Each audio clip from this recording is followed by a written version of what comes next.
ക്വാളിറ്റിയാണ് പുള്ളിക്കാരി അവിടെ റിഫ്ലക്റ്റ് ചെയ്യുന്നത്.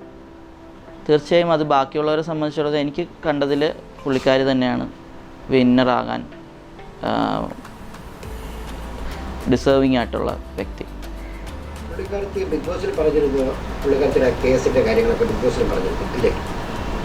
പറഞ്ഞിരുന്നു.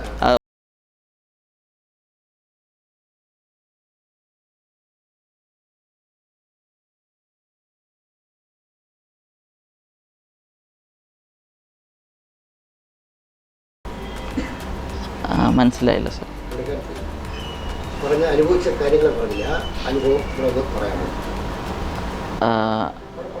പുള്ളിക്കാരി പറഞ്ഞത് എക്സാക്ട്ലി ഞാൻ പറഞ്ഞില്ലേ, അതിൻ്റെ ഒരു ചേച്ചിയുടെ ഫീലിങ്സ് അല്ലെ ചേച്ചി അനുഭവിച്ചതിൻ്റെ ഒരു 1% അല്ലെങ്കിൽ ഒരു 5% മാത്രമേ അവിടെ പറഞ്ഞിട്ടുള്ളൂ. അപ്പോൾ അത് ഇപ്പോൾ ഇടയ്ക്ക് അഖിൽമാരാർ ഇങ്ങനെ ഒരു കമൻ്റ് ഇട്ടിട്ടുണ്ടായിരുന്നു, ലാലേട്ടൻ ഉൾപ്പെടെ അതിന് ഇത് ചെയ്തു, എഗ്നിസ്റ്റ് ചെയ്ത് പറഞ്ഞിട്ടുണ്ട്. എല്ലാ സ്ത്രീകളും ഒരുപോലെയാണ്, അനുഭവം എല്ലാവർക്കും ഒരുപോലെയാണ്, നിങ്ങളെല്ലാം മീൻസ് ഭർത്താവ് അടിച്ചു എന്നൊക്കെ പറഞ്ഞിട്ട്. അത് ഒരിക്കലും അങ്ങനെ പറയാൻ പറ്റില്ല, ഒരിക്കലും അത് പറയാൻ പറ്റില്ല. എന്ന് വെച്ചാൽ സ്ത്രീയെന്നല്ല പുരുഷനായാലും ഓരോരുത്തരുടെ അനുഭവം ഓരോന്നായിരിക്കും. അതിൽ ശോഭ ചേച്ചി ഒറ്റയ്ക്ക് നിന്നാണ് ഫൈറ്റ് ചെയ്തത്. ഒറ്റയ്ക്ക് നിൽക്കുക എന്ന് വെച്ചാൽ എക്സ്ട്രീംലി ഒറ്റയ്ക്ക്, വേറെ അധികം സപ്പോർട്ടോ അങ്ങനെ കാര്യങ്ങളൊന്നും ഇല്ലാതെ മെൻ്റലി അത്രയും സ്ട്രോങ് അല്ലാത്ത ഒരാൾക്ക് ഇത്രയും പ്രശ്നങ്ങളുടെ ഇടയിൽ മുന്നോട്ട് വരാൻ പറ്റില്ല. അതിപ്പോൾ ഞാനാണെങ്കിൽ പോലും ചെറിയ ചെറിയ പ്രശ്നങ്ങളിൽ പോലും ഞാൻ ഡൗൺ ആവുന്ന സമയത്ത് പുള്ളിക്കാരി പറയുന്ന ഡയലോഗാണ്, നമ്മൾ സ്ട്രോങ് ആയിട്ട് നിൽക്കുക, നമ്മൾ ആരെയും നോക്കേണ്ട ആവശ്യമില്ല, നമ്മളാണ് നമ്മുടെ വിധി അല്ലെങ്കിൽ നമ്മുടെ ലൈഫ് ഡിസൈഡ് ചെയ്യുന്നത് എന്നൊക്കെ ഉള്ള രീതിക്ക്.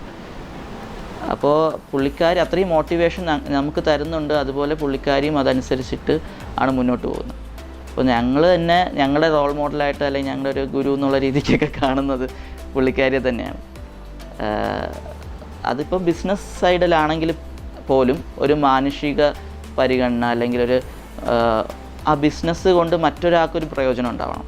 അല്ലാതെ പൈസ ഉണ്ടാക്കുക എന്നുള്ളൊരു കോൺസെപ്റ്റ് മാത്രമായിരുന്നെങ്കിൽ പുള്ളിക്കാരി ഈ ഒരു സംഭവം വെച്ചുകൊണ്ട് ഇങ്ങനെ ഇരിക്കില്ല, ഒരു നല്ലൊരു ലെവലിലോട്ട് പോകാൻ പറ്റും. അപ്പോൾ ഇപ്പോൾ ഒരു 10 വർഷം കൊണ്ട് ഒരു ബിസിനസ് നടത്തി പൈസ ഉണ്ടാക്കണമെന്ന് ആഗ്രഹിക്കുന്ന ഒരാൾക്ക് തീർച്ചയായും വേറൊരു ലെവലിലോട്ട് പോകാൻ പറ്റും. പക്ഷേ ഇപ്പോഴും ശോഭ വിശ്വനാഥ് എന്ന് പറയുന്ന വ്യക്തി എൻ്റെ കാഴ്ചപ്പാടിൽ ബിസിനസ് എന്ന് പറഞ്ഞ് ചേച്ചി കോൺസെൻട്രേറ്റ് ചെയ്തിട്ടില്ല എന്നേ പറയുള്ളൂ. അങ്ങനെ ചെയ്തിട്ടുണ്ടായിരുന്നെങ്കിൽ പുള്ളിക്കാരി ഇപ്പോൾ ഈ ഒരു ബിസിനസ് ലെവലല്ല. പുള്ളിക്കാരി ഇപ്പോഴും ചെയ്തുകൊണ്ടിരിക്കുന്നത് മറ്റൊരാൾക്ക് ഹെൽപ്പ് ചെയ്യുക. ഇപ്പോൾ പുതിയൊരു ഇതുണ്ട്, വ്യൂവേഴ്സിന് ലൂം ഡൊണേറ്റ് ചെയ്യുക എന്നുള്ളൊരു 1 rupee ലൂം എന്ന് പറഞ്ഞിട്ടൊരു പ്രോജക്റ്റ് സ്റ്റാർട്ട് ചെയ്തു. അതുപോലെ ഭൂമികയുടെ കെയർ ഓഫിൽ തന്നെ വീട് വെച്ച് കൊടുക്കാനുള്ള പ്രോജക്റ്റ് ചെയ്യുന്നുണ്ട്. അതുപോലെ കുട്ടികളെ റെസ്ക്യൂ ചെയ്തെടുത്തിട്ട് അവരെ ഹെൽപ്പ് ചെയ്യുന്നുണ്ട്. അങ്ങനെ പുള്ളിക്കാർ മെയിൻ ഫോക്കസ് ചെയ്തിരിക്കുന്നത് ഈ കാര്യങ്ങളിലാണ്. അതാണ് നമുക്ക് ചേച്ചിയുടെ സൈഡിൽ കണ്ടിട്ടുള്ളൊരു കാര്യം. അപ്പം അങ്ങനെ ഒരു വ്യക്തിക്ക് ഒരിക്കലും ഒരു ഫേക്കായിട്ടോ അല്ലെങ്കിൽ ഒരു നെഗറ്റീവ് ക്യാരക്ടറായിട്ട് നിൽക്കാൻ പറ്റുമെന്ന് ഞങ്ങൾ വിശ്വസിക്കുന്നില്ല. ഞങ്ങളവിടെ കാണുന്നതും ചേച്ചി ഇവിടെ എങ്ങനെയാണോ അതുപോലെ തന്നെയാണ് പുള്ളിക്കാരി അവിടെ നിൽക്കുന്നതായിട്ട് കാണുന്നത്.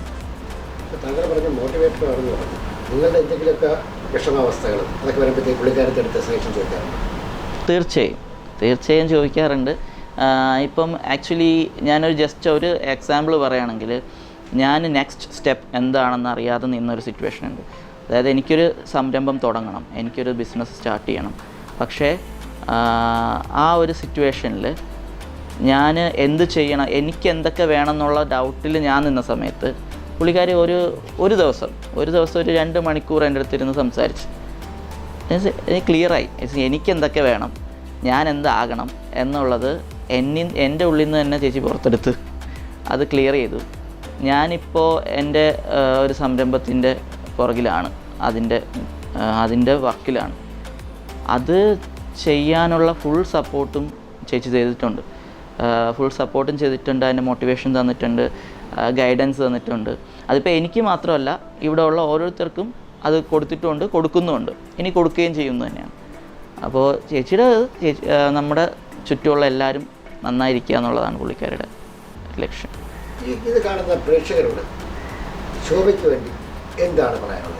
ശോഭ ചേച്ചിക്ക് വേണ്ടി പറയാനുള്ളതെന്ന് വെച്ചാൽ, നിങ്ങൾ നന്നായിട്ട് ഒരാളെ മനസ്സിലാക്കിയതിന് ശേഷം മാത്രം അവർ വിശ്വസിക്കുക. അത് നമ്മൾ ആദ്യം ഒരു കാണുന്ന മുഖംമൂടി അല്ല അവിടെ ഉള്ളവരെല്ലാവരും, അല്ലെങ്കിൽ പുറത്താണെങ്കിൽ പോലും നമ്മൾ ഒരാളെ നന്നായിട്ട് അവർ കാണിക്കുന്ന പല കാര്യങ്ങളും ചിലപ്പോൾ നമുക്ക് മനസ്സിലാവുന്ന വേറെ രീതിക്ക്. സോ ബേസിക്കായിട്ട് ഇത്രേ പറയാനുള്ളൂ. നിങ്ങൾ 100% ഒറിജിനലാണെന്ന് നിങ്ങൾക്ക് മനസ്സിലാവുന്നവരെ മാത്രം നിങ്ങൾ സപ്പോർട്ട് ചെയ്യുക. അവരെ വിന്നറാക്കാനായിട്ടുള്ള വോട്ടിംഗ് ആണെങ്കിലും സപ്പോർട്ടിങ് ആണെങ്കിലും ഒക്കെ ചെയ്യുക.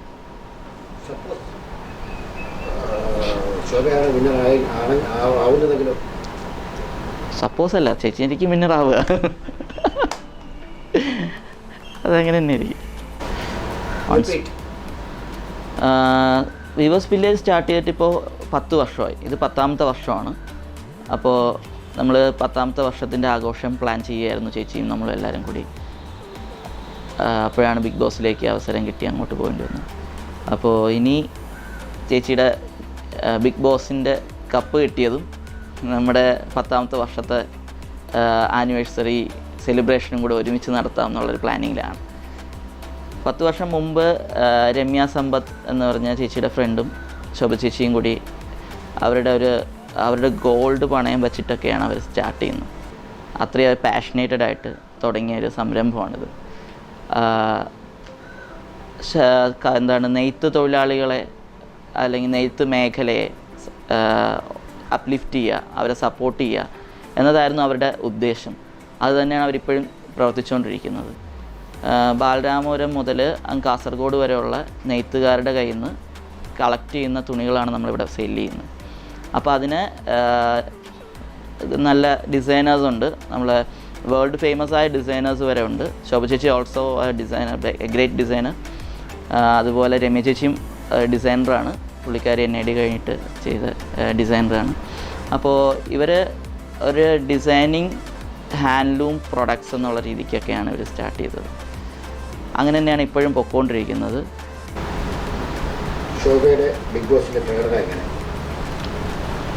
ചേച്ചിയുടെ പ്രകടനം ആണെങ്കിൽ ഞങ്ങൾക്ക് ഭയങ്കര ഇതായിട്ട് എന്ന് വെച്ചാൽ ഭയങ്കരമായിട്ട് സ്ട്രഗിൾ ചെയ്യുന്നുണ്ട് പുള്ളിക്കാരി അവിടെ. സ്ട്രഗ്ലിങ് എന്ന് വെച്ചാൽ പുള്ളിക്കാരി ഇവിടെ പുറത്ത് സ്ട്രഗിൾ ചെയ്ത് അതുപോലെ തന്നെ പുള്ളിക്കാരി അകത്ത് സ്ട്രഗിൾ ചെയ്യുന്നുണ്ട്. എന്തൊക്കെ കാര്യങ്ങളെന്ന് വെച്ചാൽ ദിവസം ഓരോരോ പ്രശ്നങ്ങൾ വരുന്നുണ്ട്. പക്ഷെ അതിനൊന്നും തളരുന്നില്ല. പുള്ളിക്കാരി തന്നെ നല്ല രീതിക്ക് തന്നെ സ്ട്രോങ് ആയിട്ട് പുള്ളിക്കാരുടെ ഫുൾ പവറോടുകൂടി കളിച്ച് 101% പുള്ളിക്കാരി അതിൽ എഫേർട്ട് ഇട്ടാണ് ചെയ്തുകൊണ്ടിരിക്കുന്നത്. ഞങ്ങളത് കാണുന്നുണ്ട്. അതിൽ വളരെ സന്തോഷവും അതുപോലെ വിഷമവും ഉണ്ട്. കാരണം പുള്ളിക്കാരി അതിൽ വളരെയധികം സ്ട്രഗിൾ ചെയ്യുന്നുണ്ട്. അപ്പം നമുക്ക് ചേച്ചിയെ വിഷമിക്കുന്നതും കരയുന്നതും ഇതൊക്കെ കാണുമ്പോൾ നമുക്കും അത് വിഷമം തോന്നുന്നുണ്ട്. അപ്പോൾ അതിൽ നമുക്കിപ്പോൾ ഒന്നും ചെയ്യാൻ പറ്റില്ല. അപ്പോൾ അതൊക്കെ കാണുമ്പോൾ ഒരു ചെറിയ വിഷമവും കാര്യങ്ങളൊക്കെ ഉണ്ട്. പക്ഷേ അൾട്ടിമേറ്റ് ലക്ഷ്യം ബിഗ് ബോസിനായതുകൊണ്ട് നമ്മളങ്ങനെ സപ്പോർട്ട് ചെയ്യുന്നുണ്ട്. നമ്മൾ 100% വിശ്വസിക്കുന്നു ചേച്ചി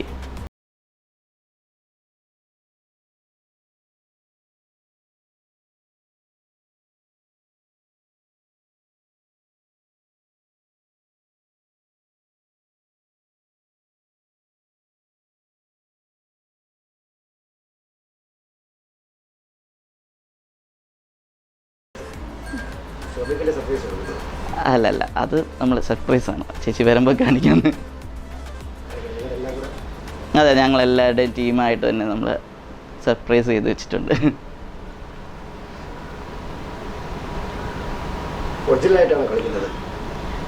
തീർച്ചയായും, അത് ഒരു ഡൗട്ടില്ല. ചേച്ചി നമ്മളോടൊക്കെ എങ്ങനെയാണോ അതുപോലെ തന്നെയാണ്. ഒരു ഫേക്ക് ആയിട്ടോ അല്ലെങ്കിൽ ഒരു സ്വഭാവം മാറ്റം അങ്ങനെയൊന്നുമില്ല. നമ്മുടെ അടുത്തൊക്കെ എങ്ങനെയാണോ നിൽക്കുന്നത്, പുറത്തുള്ളവർക്ക് എങ്ങനെയാണോ നിൽക്കുന്നത്, അതുപോലെ 100% ഒറിജിനലായിട്ടാണ് അവിടെ നിൽക്കുന്നത്. ഞങ്ങൾക്ക് അങ്ങനെ ഒരു ഫേക്ക് ഫേസ് ഒന്നും ഇതുവരെ ഫീൽ ചെയ്തിട്ടില്ല.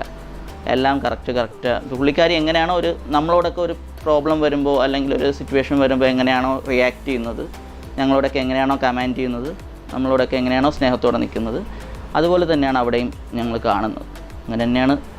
ഒറിജിനലായിട്ട് തന്നെയാണ് നിൽക്കുന്നത്. ഇപ്പോൾ ബിഗ് ബോസിൽ എങ്ങനെയാണോ പെരുമാറുന്നത് അതുപോലെ തന്നെയാണ് നമ്മളോടും പെരുമാറുന്നത്. അങ്ങനെ പ്രത്യേകിച്ചൊന്നുമില്ല. ഞങ്ങൾക്ക് സ്വന്തം ചേച്ചി തന്നെയാണ്, അത്രയും സ്നേഹമാണ്. നമുക്കിപ്പോൾ എന്താ പറയുക, ഇപ്പോൾ ചേച്ചി ഇവിടെ ഇല്ലാത്ത സമയത്ത് ഞങ്ങൾ ഇത്രയും പേര് ചേർന്നിട്ടാണ്, എന്നുവെച്ചാൽ പുള്ളിക്കാരി ഒറ്റയ്ക്ക് നടത്തിക്കൊണ്ടിരുന്ന ഒരു സ്ഥാപനമെന്ന് പറയാൻ പറ്റില്ല. എന്ന് പുള്ളിക്കാരി പറയുന്നത് പുള്ളിക്കാരിയുടെ കുഞ്ഞെന്നാണ് പറയുക, യുഎസ് വില്ലേജ്. അപ്പോൾ ആ കുഞ്ഞിനെ നമ്മളിപ്പം അടക്കിക്കൊണ്ടു പോകാൻ കുറേ പാടുപെടുന്നുണ്ട്.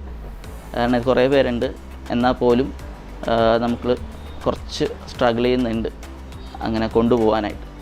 അപ്പോൾ പുള്ളിക്കാരി ഇതെങ്ങനെ ഒറ്റയ്ക്ക് ഇത്രയും കാലം ഒരു 10 വർഷം കൊണ്ടുപോയതെന്ന് ആലോചിക്കുമ്പോൾ ഞങ്ങൾ ഇപ്പോഴും അന്തം വിട്ടിരിക്കുകയാണ്. ബിഗ് ബോസിനെ പോലെയാണ് പെരുമാറുന്നതെന്ന് പറഞ്ഞു. ബിഗ് ബോസിലൊക്കെ ദേഷ്യം വരാറുണ്ട്, അതുപോലെ നിങ്ങളുടെ ലൈഫിൽ കാണിക്കാറുണ്ടോ?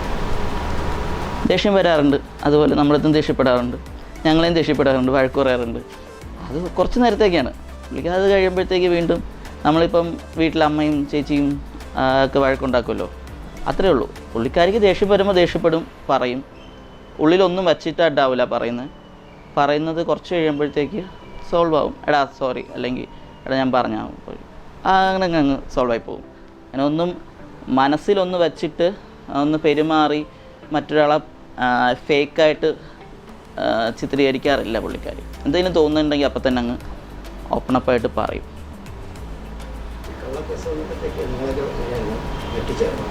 ആക്ച്വലി നമ്മൾ ആ സമയത്ത് ഭയങ്കര ഇൻവോൾവ് അല്ലായിരുന്നു, പക്ഷെ ഞങ്ങൾ കാണുന്നും അറിയുന്നുണ്ടായിരുന്നു.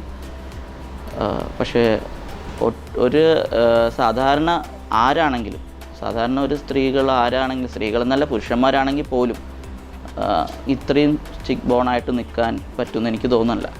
കാരണം ഒരു നോൺ ബെയിലബിൾ ആണ് കേസ്, കൂടെ നിന്ന ആൾക്കാർ തന്നെ ചതിക്കുകയാണ്. അപ്പോൾ എങ്ങനെ അത് മെൻ്റലി നമുക്ക് താങ്ങാൻ പറ്റില്ല. അതുപോലെ സാമൂഹികമായിട്ടും ഒരു സ്ത്രീ കഞ്ചാവ് കേസ് എന്നൊക്കെ പറയുമ്പോൾ അറിയാമല്ലോ നമ്മൾ പിന്നെ സമൂഹത്തിലുള്ളവർ അവരെങ്ങനെയായിരിക്കും കാണുക. പക്ഷെ അതിൽ നിന്നൊക്കെ പുള്ളിക്കാരി എന്താ പറയുക, ഫിനിക്സ് പക്ഷിയെ പോലെ എന്നൊക്കെ വേണമെങ്കിൽ പറയാം. ഒരു കൂസലുമില്ല പുള്ളിക്കാരി. അത് കേസ് ഒത്തുതീർക്കുമ്പോൾ പറ്റില്ല, എനിക്കത് നീതി വേണം എന്നുള്ള ഉറപ്പിച്ച് നിന്നാണ് പുള്ളിക്കാരി അത് മുന്നോട്ട് പോയിട്ടുള്ളത്. ഒത്തുതീർപ്പെന്ന് പറഞ്ഞ് പലരും വന്നിട്ടുണ്ടായിരുന്നു.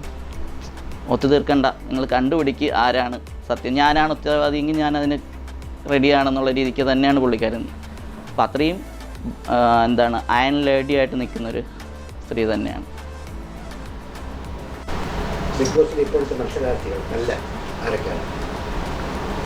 ഒബ്വിയസ്ലി നമ്മൾ കാഴ്ചപ്പാടിലാണെങ്കിലും അല്ലാതെ ആണെങ്കിലും നമ്മൾ കാണുന്നത് ഫസ്റ്റ് വൺ ആൻഡ് ഓൺലി ശോഭ വിശ്വനാഥ് തന്നെയാണ്.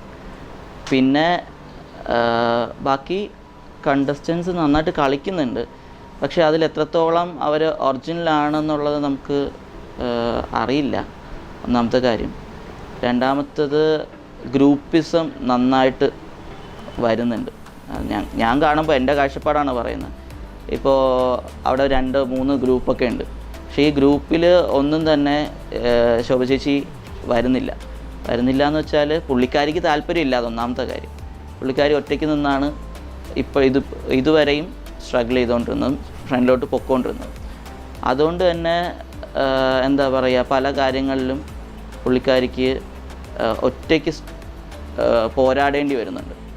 അതിപ്പോൾ ടാസ്കിൻ്റെ കാര്യമാണെങ്കിലും ശരി, അഭിപ്രായങ്ങളുടെ കാര്യമാണെങ്കിലും ശരി, ഒറ്റയ്ക്ക് മുന്നോട്ട് പോകുന്നുണ്ട്. ബാക്കിയുള്ള കണ്ടസ്റ്റൻസ് ഗ്രൂപ്പിസം കളിക്കുന്നു എന്നാണ് ഞാൻ പേഴ്സണലി കണ്ടതിൽ വെച്ചിട്ട് എനിക്ക് തോന്നിയിട്ടുള്ളത്. അതിലധികം വേറെ കണ്ടസ്റ്റൻസിനെ കുറിച്ച് എനിക്ക് അഭിപ്രായം ഇല്ല. താങ്കൾ ഈ പറഞ്ഞത് പല മത്സരാർത്ഥികളെ അവർക്ക് ഇഷ്ടപ്പെടുന്ന വ്യക്തികൾ ഇങ്ങനെയാണല്ലോ പറയുന്നത്. അപ്പോൾ ശോഭയെ ഫേവർ ചെയ്താണല്ലോ ഇപ്പോൾ പറഞ്ഞിരുന്നത്. അതിപ്പോൾ എല്ലാവരും അങ്ങനെയല്ലേ പറയുള്ളൂ, അതൊന്നാമത്തെ കാര്യം. രണ്ടാമത്തത്, ഞാനൊരു നിഷ്പക്ഷമായിട്ട്, ഞാനിപ്പോൾ ബിഗ് ബോസ് 5 സീസണും കണ്ടിട്ടുള്ള ഒരാളാണ്. ഞാൻ ഫസ്റ്റ് സീസൺ തൊട്ട് കാണുന്ന ഒരാളാണ്. അപ്പോൾ ഇതിൽ ഒരു ലേഡി അല്ലെങ്കിൽ ഒരു ഒറ്റയ്ക്ക് നിന്ന് പോകുക എന്ന് പറഞ്ഞാൽ ചെറിയ കാര്യമായിട്ട് എനിക്ക് തോന്നുന്നില്ല. ബാക്കിയുള്ളവരെല്ലാവരും ഏകദേശം ഗ്രൂപ്പുകളാണ്, 1-2 പേരൊഴിച്ച് അല്ലാതെ ബാക്കി എല്ലാവരും ഏകദേശം ഗ്രൂപ്പ്സാണ്. അതിലും അങ്ങോട്ടും ഇങ്ങോട്ടും സഹതാപവും അല്ലെങ്കിൽ കണ്ണീരും ഒക്കെ കാണിച്ചും ഒക്കെ മുന്നോട്ട് പോകുന്നുണ്ട്.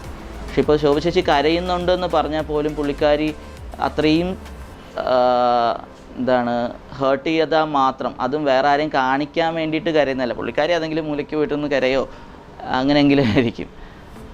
അത് കാണുമ്പോൾ നിങ്ങളുടെ ആൾക്കാരുടെ തീർച്ചയായും അത് തീർച്ചയായും നമുക്ക് വിഷമം ഉണ്ടാവുമല്ലോ. അപ്പം നമുക്കൊന്നും ചെയ്യാൻ പറ്റില്ല. നമുക്ക് ഇപ്പോൾ ഇവിടെയാണ് ചേച്ചിക്ക് ഒരു വിഷമം എന്നുണ്ടെങ്കിൽ ഞങ്ങളെല്ലാവരും ഉണ്ടാവും കൂടെ.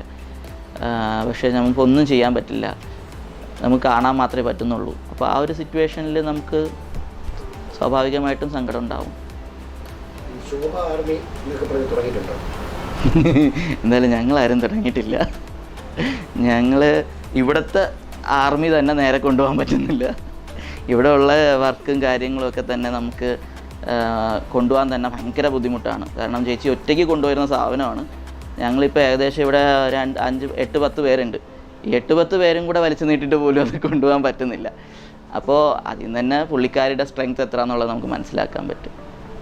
അപ്പം അങ്ങനെ അതിൻ്റെ ഇടയ്ക്ക് നമുക്ക് ആർമിക്കും ഒന്നിനും ആക്ച്വലി വോട്ട് ചെയ്യാൻ പോലും സത്യം പറഞ്ഞാൽ സമയം കിട്ടാറില്ല എന്ന് വേണം പറയാൻ. ചേച്ചിക്ക് വോട്ട് കിട്ടുന്നുണ്ടെങ്കിൽ അത് സമൂഹത്തിൽ നിന്നും ബാക്കിയുള്ള പ്രഷറിൽ നിന്നുമാണ് കൂടുതൽ കിട്ടുക. ഞങ്ങളധികം വോട്ടിന് വേണ്ടി ക്യാമ്പയിനോ അങ്ങനെയൊന്നും അധികം ചെയ്യാറൊന്നുമില്ല. എനിക്ക് അറിഞ്ഞൂടാ, ഞാൻ കണ്ടിട്ടുണ്ട് എവിടേക്കൊക്കെ ഒരു 4 ഗ്രൂപ്പ് എന്നുണ്ട് ശോഭ ആർമി എന്നൊക്കെ പറഞ്ഞിട്ട്. അത് നമുക്കിപ്പം നമ്മളായിട്ട് ചെയ്ത് തുടങ്ങിയതല്ല. അത് ഓരോരുത്തർ കണ്ടിട്ട് ഇഷ്ടപ്പെട്ട് പുള്ളിക്കാരിയുടെ ക്യാരക്ടറും പുള്ളിക്കാരിയുടെ ഗെയിമും ഒക്കെ കണ്ടിട്ട് ഇഷ്ടപ്പെട്ടിട്ട് തുടങ്ങുന്നതായിരിക്കാം. നമുക്കൊരു 1-2 ആഴ്ച മുമ്പ് ചേച്ചി ചെറിയ സൂചനയൊക്കെ തന്നിട്ടുണ്ടായിരുന്നുള്ളൂ. അപ്പം നമ്മൾ ഭയങ്കരമായിട്ട് എക്സൈറ്റഡ് ആയിരുന്നു. നമുക്ക് അറിഞ്ഞൂടല്ലോ ബിഗ് ബോസ് എന്ന് പറഞ്ഞ സംഭവം. ഞാൻ ഈ 4 സീസൺ കാണുന്നുണ്ടായിരുന്നു. അപ്പം നമ്മുടെ ഒരാൾ, നമുക്ക് വേണ്ടപ്പെട്ട ഒരാൾ ബിഗ് ബോസിലോട്ട് സെലക്റ്റഡ് ആവുന്നു എന്ന് പറയുമ്പോഴത്തേക്ക് നമുക്ക് അത്രയും എക്സൈറ്റഡ് ആയിരിക്കും. ഞങ്ങളെല്ലാം പറഞ്ഞു പോ ചേച്ചി എന്നൊക്കെ പറഞ്ഞ് സപ്പോർട്ട് ചെയ്ത്. അപ്പോൾ അതുപോലെ ഭയങ്കര ഹാപ്പി ആയിട്ടാണ് പുള്ളിക്കാരി പോയത്. അതുപോലെ ഹാപ്പി ആയിട്ട് തന്നെ തിരിച്ചു വരുമെന്നാണ് പ്രതീക്ഷിക്കുന്നത്.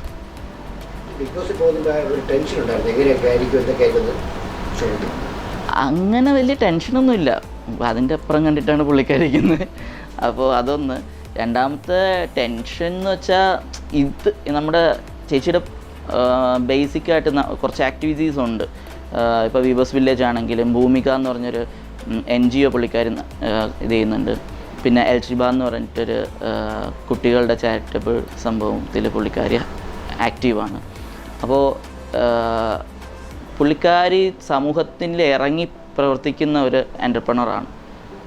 അതിൽ കുറച്ച് കാര്യങ്ങൾ പെട്ടെന്ന് മാറ്റി വെച്ചിട്ട് 3 മാസം മാറി നിൽക്കുമ്പോൾ ഉണ്ടാകുന്ന കുറച്ച് ടെൻഷനും പ്രശ്നങ്ങളും, അതിനെ ഓരോരുത്തരെ ഏൽപ്പിക്കുക, അതിനെ എങ്ങനെയൊക്കെ ആക്കുക എന്നുള്ളൊരു കാര്യങ്ങളൊക്കെ ഉണ്ടായിരുന്നു. അതിനപ്പുറത്തോട്ട് ബിഗ് ബോസിൽ പോയിട്ട് പുള്ളിക്കാരി അതിനൊന്നും സമയം കിട്ടിയില്ല. പുള്ളിക്കാരി അതിൽ വറീഡല്ലായിരുന്നു. ഞങ്ങളും പല പ്രാവശ്യം ചോദിച്ചിരുന്നു, എന്താ ചേച്ചി എന്തെങ്കിലും നോക്ക്, ഇങ്ങനെയാണ് അങ്ങനെയാണ്, പഴയ സീസൺ വല്ലതും കാണും. പുള്ളിക്കാരിയുടെ ഞാൻ എങ്ങനെയാണോ ഞാൻ അതുപോലെ അവിടെ പോയി നിൽക്കും എന്നുള്ളതാണ് പുള്ളിക്കാരുടെ അത് അറിഞ്ഞപ്പോൾ തൊട്ടുള്ള ആറ്റിറ്റ്യൂഡ്. തീർച്ചയായും മിസ് ചെയ്യുന്നുണ്ടോയെന്ന് ചോദിച്ചു കഴിഞ്ഞാൽ ഞങ്ങൾ പല പ്രാവശ്യവും പല സിറ്റുവേഷനിലും ഇപ്പോൾ ചേച്ചിയുടെ വാട്സപ്പിലൊക്കെ നോക്കി അറിയാം, നമ്മൾ മിക്കവാറും പല പ്രാവശ്യം അയച്ചിട്ടുണ്ടോ മിസ് യു ചേച്ചി എന്ന് പറഞ്ഞിട്ട്.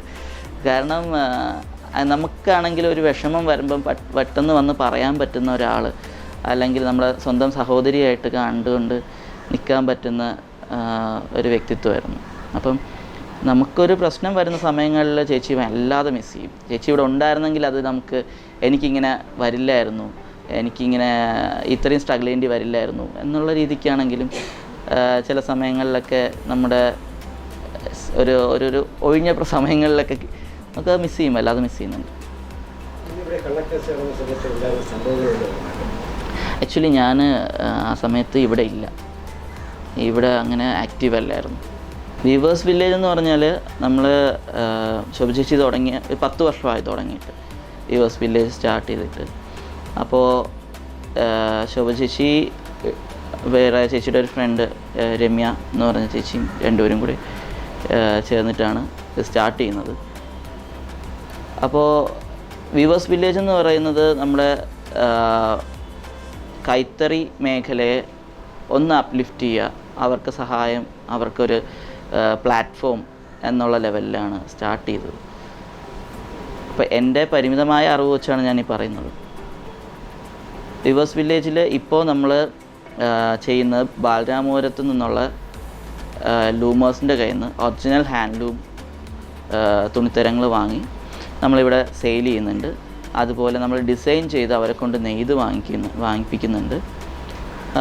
അതുപോലെ തന്നെ ഈ തുണിത്തരങ്ങളെ ലോക പ്രശസ്തമായ ആർട്ടിസ്റ്റുകൾ ഉൾപ്പെടെ ചെയ്യുന്ന ഡിസൈൻസ്, ഫാഷൻ ഡിസൈനേഴ്സ് ചെയ്യുന്ന ഡ്രസ്സുകൾ നമ്മളിവിടെ ചെയ്തു കൊടുക്കുന്നുണ്ട്. എത്ര വർഷമായി എന്തൊക്കെ പ്രോഡക്റ്റാണ്? വിവേഴ്സ് വില്ലേജ് സ്റ്റാർട്ട് ചെയ്തിട്ട് ഇപ്പോൾ 10ാമത്തെ വർഷമാണ്. എക്സാക്ട്ലി ഇത് 10ാമത്തെ വർഷമാണ്. 10ാമത്തെ വർഷത്തിൻ്റെ സെലിബ്രേഷൻ നമ്മൾ പ്ലാൻ ചെയ്യുന്ന സമയത്താണ് പുള്ളിക്കാരി ബിഗ് ബോസിലോട്ട് പോകുന്നത്.